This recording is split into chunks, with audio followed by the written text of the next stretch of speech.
Contract outsourcing ఉద్యోగులకు సంబంధించి ఒక ముఖ్య సమాచారం అయితే రావడం జరిగిందండి.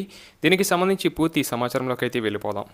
రాష్ట్రంలోని వివిధ ప్రభుత్వ శాఖలు, విభాగాల్లో ఏళ్ల తరబడి సేవలు అందిస్తున్న అవుట్‌సోర్సింగ్ ఉద్యోగుల జీవితాల్లో కీలక మార్పునకు అడుగులు పడుతున్నాయి. ఇప్పటివరకు మధ్యవర్తులుగా ఉన్న ప్రైవేటు ఏజెన్సీల ద్వారా జీతాల చెల్లింపులు జరుగుతుండగా, ఇకపై ఆ విధానానికి ముగింపు పలికేందుకు ప్రభుత్వం సన్నాహాలు చేస్తుంది. సంక్షేమ పథకాల మాదిరిగానే అవుట్‌సోర్సింగ్ సిబ్బంది వేతనాలను కూడా నేరుగా లబ్ధిదారుల బ్యాంక్ ఖాతాల్లోకే వేసి డీబీటీ పద్ధతిని అమలు చేయాలని ఉన్నత స్థాయి కమిటీ ప్రతిపాదించినట్లు తెలిసింది.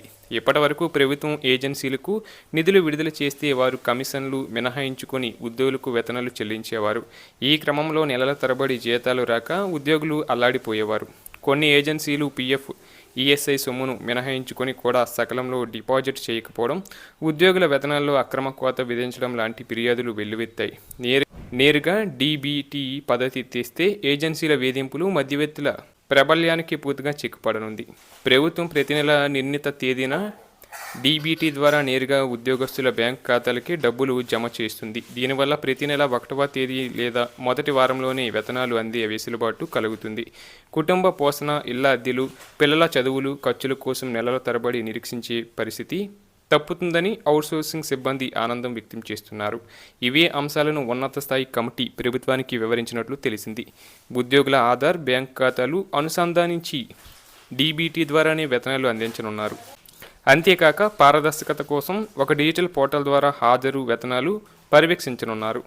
5,000 ఏజెన్సీలపై ఆడిటింగ్. అవుట్సోర్సింగ్ ఉద్యోగుల ఏజెన్సీలపై గతంలో ప్రభుత్వం ఆడిటింగ్ నిర్వహించింది.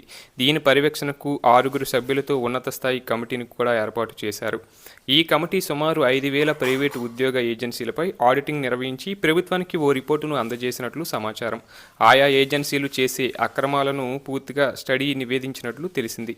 తప్పుడు లెక్కలతో బిల్లులు క్లెయిమ్ చేయడం, సకాలంలో జీతాలు ఇవ్వకపోవడం, ప్రభుత్వం నుంచి తీసుకుంటున్న బిల్లులకు ఉద్యోగులకు అందజేసే జీతాలకు పొంతన లేకపోవడం వంటి వివరాలను ఆధారాలతో సహా క్రోడీకరించి సర్కారుకు అందజేసినట్లు సమాచారం. రాష్ట్రంలో సెక్రటేరియట్, వివిధ శాఖల్లో సుమారు 5 లక్షల మంది అవుట్సోర్సింగ్ విధానంలో పనిచేస్తున్నట్లు అంచనా.